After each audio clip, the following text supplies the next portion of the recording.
Everyone welcome to my channel. ತಮ್ಮೆಲ್ಲರಿಗೂ ನಮ್ಮ ಚಾನಲ್ಗೆ ಸ್ವಾಗತವನ್ನು ಕೋರುತ್ತಾ ಇವತ್ತಿನ ವಿಡಿಯೋದಲ್ಲಿ ತಮ್ಮೊಂದಿಗೆ 2026-27ನೇ ಶೈಕ್ಷಣಿಕ ಸಾಲಿನ ಇಲ್ಲಿ ವಿವಿಧ ಅಲ್ಪಸಂಖ್ಯಾತ ಮೊರಾರ್ಜಿ ವಸತಿ ಶಾಲೆಗಳ 6ನೇ ತರಗತಿ ಪ್ರವೇಶ ಪರೀಕ್ಷೆ ಆಗಿರಬಹುದು, ಅದರೊಂದಿಗೆ ಮೌಲಾನಾ ಆಜಾದ್ ಮಾದರಿ ವಸತಿ ಶಾಲೆಗಳ ಪ್ರವೇಶ ಪರೀಕ್ಷೆ ಸಂಬಂಧಪಟ್ಟಂತೆ ಕೆಲವೊಂದಿಷ್ಟು ಟಿಪ್ಸ್ಗಳನ್ನು ತಮ್ಮೊಂದಿಗೆ ಇವತ್ತು ಶೇರ್ ಮಾಡ್ಕೊಳ್ತಾ ಇದ್ದೀನಿ. ಎಕ್ಸಾಮ್ ಪ್ರಿಪ್ರೇಷನ್ಗೋಸ್ಕರ ಇದು ಎಲ್ಲ ವಿದ್ಯಾರ್ಥಿಗಳು ಮತ್ತು ಪೋಷಕರು ಈ ವಿಷಯವನ್ನು ತಾವು ನೆನಪಿನಲ್ಲಿ ಇಟ್ಕೊಳ್ಬೇಕು. ಇನ್ನೇನು ಕೆಲವೇ ದಿನಗಳಲ್ಲಿ ಎಕ್ಸಾಮ್ ನಡೆಯುತ್ತದೆ. ಇಲ್ಲಿ ಏಪ್ರಿಲ್ 12, 2026 ಇಲ್ಲಿ ಭಾನುವಾರ ಬೆಳಗ್ಗೆ 11 ಗಂಟೆಯಿಂದ ಮಧ್ಯಾಹ್ನ 1 ಗಂಟೆವರೆಗೆ ರಾಜ್ಯಾದ್ಯಂತ ಏಕಕಾಲಕ್ಕೆ ನಡೆಯುತ್ತದೆ.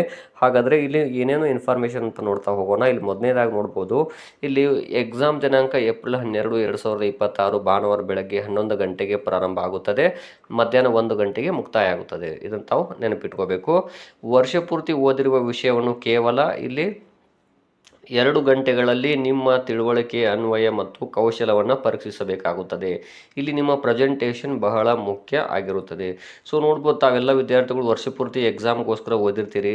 ಇಲ್ಲಿ ಓದಿರುವಂತಹ ಒಂದು ವಿಷಯವನ್ನು ಇಲ್ಲಿ ತಾವು ಕೇವಲ 2 ಗಂಟೆಗಳಲ್ಲಿ ತಾವು ಬರೀಬೇಕಾಗುತ್ತೆ ಎಕ್ಸಾಮನ್ನು.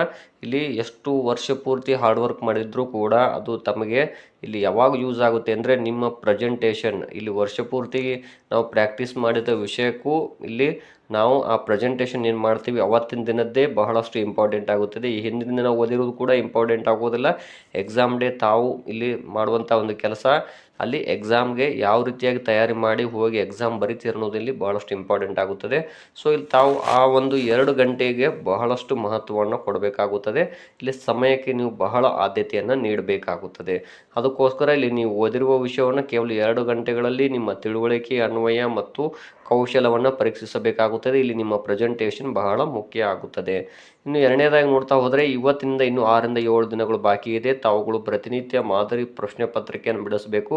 ನಿಮ್ಮ ಹತ್ತಿರ ಮಾದರಿ ಪ್ರಶ್ನೆ ಪತ್ರಿಕೆ ಇಲ್ಲದಿದ್ದರೆ ನಮ್ಮ ಯೂಟ್ಯೂಬ್ ಚಾನಲಲ್ಲಿವೆ, ನೋಡ್ಕೋಬಹುದು. ತಾವು ಕೂಡ ನೋಡ್ಬೋದು, ನಮ್ಮ ಯೂಟ್ಯೂಬ್ ಚಾನಲ್ ಸಾಕಷ್ಟು ಕ್ವಶನ್ ಪೇಪರ್ಗಳನ್ನು ಇಲ್ಲಿ ಮೈನಾರಿಟಿ ಮೊರಾರ್ಜಿ ಆಗಿರ್ಬೋದು, ಮೌಲಾನಾ ಆಜಾದ್ ಮಾದರಿ ವಸತಿ ಶಾಲೆ ಆಗಿರ್ಬೋದು, ಆದರ್ಶ ವಿದ್ಯಾಲಯ ಮತ್ತು ಮೊರಾರ್ಜಿ ಪ್ರವೇಶ ಸಂಬಂಧಪಟ್ಟ ಹಾಗೆ ಎಲ್ಲ ಕ್ವಶನ್ ಪೇಪರ್ಗಳು ನಮ್ಮ ಯೂಟ್ಯೂಬ್ ಚಾನಲಲ್ಲಿ ಇರ್ತಾವೆ. ತಾವುಗಳು ಕೂಡ ವೀಕ್ಷಿಸಬಹುದು. ಎಲ್ಲ ರೀತಿಯ ಪರೀಕ್ಷೆಗಳಿಗೂ ಇಲ್ಲಿ 90% ಪ್ರಶ್ನೆಗಳು 5ನೇ ತರಗತಿ ಮಟ್ಟದ ಕ್ವಶನ್ಸ್ಗಳೇ ಇರ್ತಾವೆ. ಹಾಗಾಗಿ ಎಲ್ಲ ಕ್ವಶನ್ ಪೇಪರ್ಗಳನ್ನು ಕೂಡ ತಾವು ನೋಡ್ಕೊಳ್ಳುವುದು ಸೂಕ್ತ.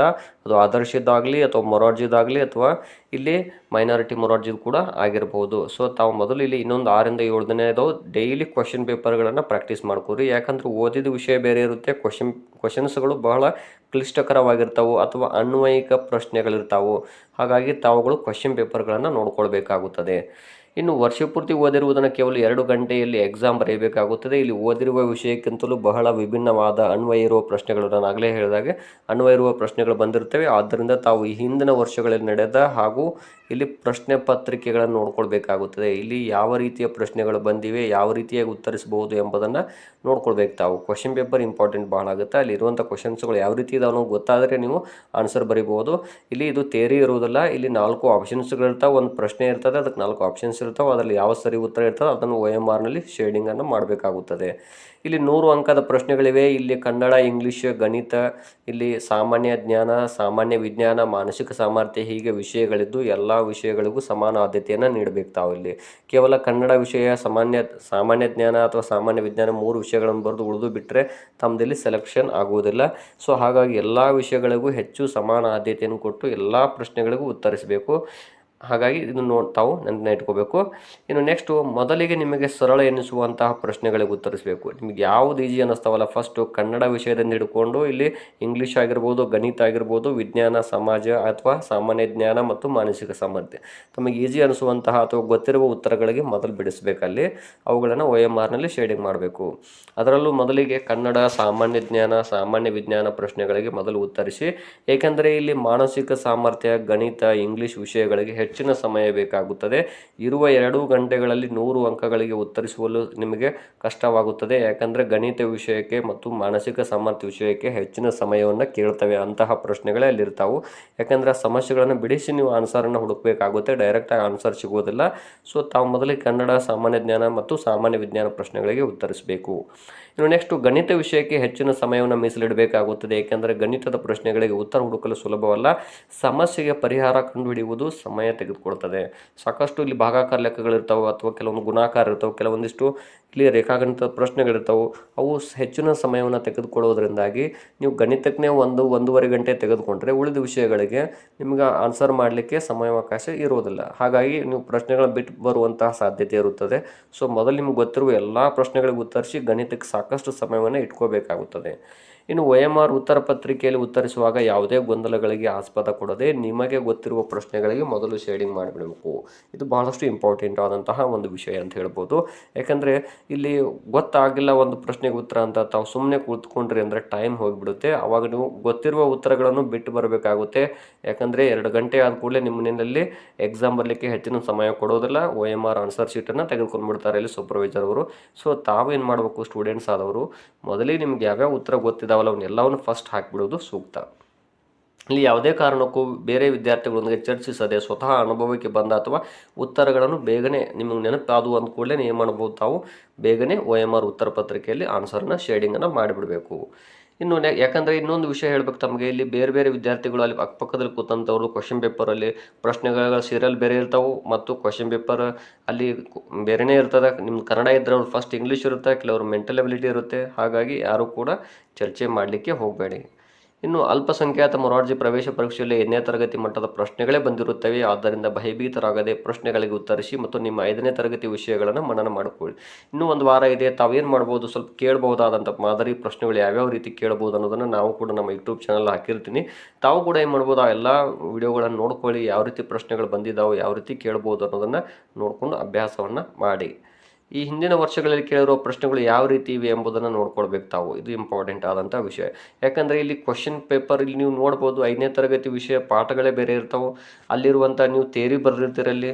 ಆದರೆ ಇಲ್ಲಿ ಎಕ್ಸಾಮ್ ಹಂಗಿರೋದಿಲ್ಲ. ಮೈನಾರಿಟಿ ಮೊರಾರ್ಜಿ ಆಗಲಿ ಇನ್ನಿತರ ಯಾವುದೇ ಪ್ರವೇಶ ಪರೀಕ್ಷೆ ಎಕ್ಸಾಮ್ಗಳು ಇಲ್ಲಿ ಅಬ್ಜೆಕ್ಟಿವ್ ಟೈಪ್ ಇರ್ತಾವೆ. 4 ಆಪ್ಷನ್ಸ್ ಇರ್ತಾವೆ. ಒಂದು ಪ್ರಶ್ನೆಗೆ ನೀವು ಹುಡುಕಬೇಕಾಗುತ್ತೆ ಆನ್ಸರ್ ಯಾವುದಾಗುತ್ತೆ ಅಂತ. ಓದ್ಕೊಂಡಿದ್ರೆ ಗೊತ್ತಿರುತ್ತೆ ಅದು. ಇಲ್ಲದೆ ಇದ್ರೆ ಕ್ವಶನ್ ಪೇಪರ್ ಆದರೂ ಪ್ರಾಕ್ಟೀಸ್ ಮಾಡಿರಬೇಕಾಗುತ್ತದೆ. ಸೊ ಹಿಂದಿನ ವರ್ಷಗಳಲ್ಲಿ ಕೇಳೋರು ಪ್ರಶ್ನೆಗಳು ಯಾವ ರೀತಿ ಬಂದಿದ್ದಾವೆ, ಆನ್ಸರ್ ಯಾವುದು, ಜಾಸ್ತಿ ಇಲ್ಲಿ ನೀವು ಗೊತ್ತಿರುವ ಹಾಗೆ ಅಥವಾ ಗೊತ್ತಿಲ್ಲ ಅಂದರೂ ಕೂಡ ಇಲ್ಲಿ 40-50% ಕ್ವಶನ್ಸ್ಗಳು ಹಿಂದಿನ ವರ್ಷಗಳಲ್ಲಿ ನಡೆದಂಥ ಎಕ್ಸಾಮ್ ಕ್ವಶನ್ಸೇ ಬಂದಿರ್ತಾವೆ, ರಿಪೀಟ್ ಆಗಿರ್ತಾವೆ. ಸೊ ತಾವು ಹಿಂದಿನ ವರ್ಷದ ಕ್ವಶನ್ ಪೇಪರ್ಗಳು ಮತ್ತು ಮಾಡಲ್ ಕ್ವಶನ್ ಪೇಪರ್ಗಳನ್ನ ಪ್ರಾಕ್ಟೀಸ್ ಮಾಡ್ಕೊರಿ ಇನ್ನೊಂದು ವಾರ. ಇನ್ನು ನೀವು ಕೂಡ ಒಂದು ಮಾದರಿ OMR ಉತ್ತರ ಪತ್ರಿಕೆಯನ್ನು ಹಾಗೂ ಒಂದು ಮಾದರಿ ಪ್ರಶ್ನೆ ಪತ್ರಿಕೆಯನ್ನು ತೆಗೆದುಕೊಂಡು ಸರಿಯಾಗಿ 2 ಗಂಟೆ ಸಮಯವನ್ನು ಇಟ್ಟುಕೊಂಡು ಮನೆಯಲ್ಲಿ ಒಂದು ಮಾದರಿ ಎಕ್ಸಾಮ್ ಬರೀಬೇಕು. ಇದು ಭಾಳಷ್ಟು ಇಂಪಾರ್ಟೆಂಟ್. ಯಾಕಂದರೆ ಒಂದು ಕ್ವಶನ್ ಪೇಪರ್ ತೆಗೆದುಕೊಳ್ಬೇಕು ತಾವು, ಮಾಡಲ್ ಕ್ವಶನ್ ಪೇಪರು ಮತ್ತು ಅದಕ್ಕೊಂದು OMR ನಿಮ್ಗೆ ಗೊತ್ತಿದೆ. ಈಗಾಗಲೇ ಹಾಲ್ ಟಿಕೆಟ್ ಡೌನ್ಲೋಡ್ ಮಾಡ್ಕೊಂಡ್ರೆ ಅದ್ರಾಗ ಒಂದು ಮಾದರಿ OMR ಉತ್ತರ ಪತ್ರಿಕೆ ಬಂದಿದೆ. ನೀವು ಅದ್ರ ಜೊತೆಗೆ ಏನು ಮಾಡ್ಬೋದು, ಒಂದು ಮಾಡಲ್ ಕ್ವಶನ್ ಪೇಪರನ್ನು ಇಟ್ಕೊಂಡು 2 ಗಂಟೆ ಟೈಮ್ ತೊಗೊಂಡು ಎಕ್ಸಾಮನ್ನು ಬರೀಬೇಕು. ಆವಾಗ ನಿಮ್ಗೆ ಎಷ್ಟು ಟೈಮ್ ನಿಮ್ಗೆ ಉಳಿತದ ಮತ್ತು ಎಷ್ಟು ಬೇಗ ನಾವು ಅಲ್ಲಿ ಎಕ್ಸಾಮ್ ಬರಿಬೋದು ಅನ್ನೋದ್ರ ಬಗ್ಗೆ ನಿಮಗೆ ಮಾಹಿತಿ ಗೊತ್ತಾಗುತ್ತದೆ. ಇನ್ನು ಸಮಯ ಯಾವತ್ತು ನಮಗೆ ಕಾಯೋದಿಲ್ಲ. ಆದ್ದರಿಂದ ತಾವುಗಳು ಪರೀಕ್ಷಾ ದಿನ ಬೇಗನೆ ಪರೀಕ್ಷಾ ಕೇಂದ್ರಕ್ಕೆ ಹೊರಡಿ ಲಘು ಉಪಹಾರ ಸೇವಿಸಿ ಹಾಲ್ ಟಿಕೆಟ್ ಹಾಗೂ ಒಂದು ಗುರುತಿನ ಪತ್ರ ಅಂದರೆ ಇಲ್ಲಿ ಆಧಾರ್ ಕಾರ್ಡ್ ಆಗಿರ್ಬೋದು ಅಥವಾ ಶಾಲೆಯ ID ಕಾರ್ಡ್ ಆಗಿರ್ಬೋದು 2 ಮತ್ತು ಬ್ಲ್ಯಾಕಿಂಗ್ ಪೆನ್ಗಳನ್ನು ತೆಗೆದುಕೊಂಡು ಹೋಗಬೇಕಾಗುತ್ತದೆ. ಇನ್ನು ಯಾವುದೇ ಪ್ರಶ್ನೆಯನ್ನು ಬಿಟ್ಟು ಬರಬೇಡಿ. ನಿಮಗೆ ಗೊತ್ತಿರುವ ಉತ್ತರಗಳನ್ನು ಹಾಕಿದ ನಂತರ ಉಳಿದ ಪ್ರಶ್ನೆಗಳಿಗೆ ಸಮೀಪದ ಉತ್ತರವನ್ನು ಹುಡುಕಿ ತಾವು OMR ಉತ್ತರ ಪತ್ರಿಕೆಯಲ್ಲಿ ಹಾಕಿರಿ. ಯಾಕಂದರೆ ಇಲ್ಲಿ ನೆಗೆಟಿವ್ ಮಾರ್ಕ್ಸ್ಗಳು ಇರೋದಿಲ್ಲ. ತಾವು ಎಲ್ಲ ಪ್ರಶ್ನೆಗಳಿಗೂ ಉತ್ತರಿಸಿ ಯಾವುದಾದ್ರೂ ಉತ್ತರ ಗೊತ್ತಾಗಿಲ್ಲ ಅಂದರೆ ಸಮೀಪದ ಉತ್ತರ ಯಾವುದಾದ್ರೂ ಅಂತ ಇದ್ದರೆ ತಮಗೆ ಯಾವ ಸಮೀಪ ಅನಿಸುತ್ತೆ ಇದು ಆಗ್ಬೋದು ಅನ್ನೋ ಒಂದು ಅಂದಾಜಿನ ಮೇಲೆ ಎಲ್ಲವೂ ಹಾಕ್ಬರ್ರಿ. ನಿಮ್ಮ ಲಕ್ ಆದರೂ ಸರಿ ಆದರೂ ಆಗ್ಬೋದು ಆ ಪ್ರಶ್ನೆಗೆ ಉತ್ತರ ಅಂತ ಹೇಳ್ತಾ ಇದ್ದೀನಿ. ಈ ಎಲ್ಲ ಅಂಶಗಳನ್ನು ತಾವು ನೆನಪಿನ ಇಟ್ಕೊಳ್ಳಿ.